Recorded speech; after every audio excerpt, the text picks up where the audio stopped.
যুক্তরাজ্যে অবস্থানরত বিএনপির ভারপ্রাপ্ত চেয়ারম্যান তারেক রহমানের সাধারণ যাত্রীর মতো লোকাল বাসে চলাচলের কয়েকটি ছবি সামাজিক যোগাযোগ মাধ্যমে ছড়িয়ে পড়েছে।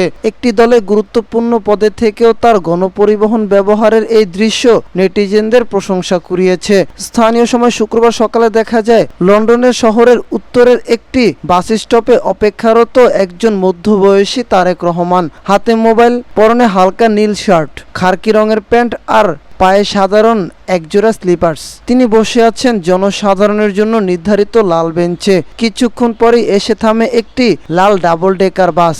মানুষের সঙ্গে সঙ্গে তিনিও উঠে পড়েন সেই বাসে। বিএনপির মিডিয়া সেল থেকে ঘটনাটির কিছু স্থিরচিত্র সামাজিক যোগাযোগ মাধ্যম ফেসবুকে শেয়ার করা হয়েছে, যেখানে লেখা হয়েছে, আগামী দিনের রাষ্ট্রনায়ক বাংলাদেশ জাতীয়তাবাদী দল বিএনপির ভারপ্রাপ্ত চেয়ারম্যান তারেক রহমানের যুক্তরাজ্যের বসবাসকালীন সময়ে কোনো ভিআইপি সুবিধা গ্রহণ না করে সাধারণ মানুষের মতো লোকাল বাসে চলাচল করেন, যা তার বিনয়, সাধারণ জীবনযাপন এবং জনগণের সঙ্গে আধ্যাত্মিক সংযোগের প্রকৃত প্রতিফলন।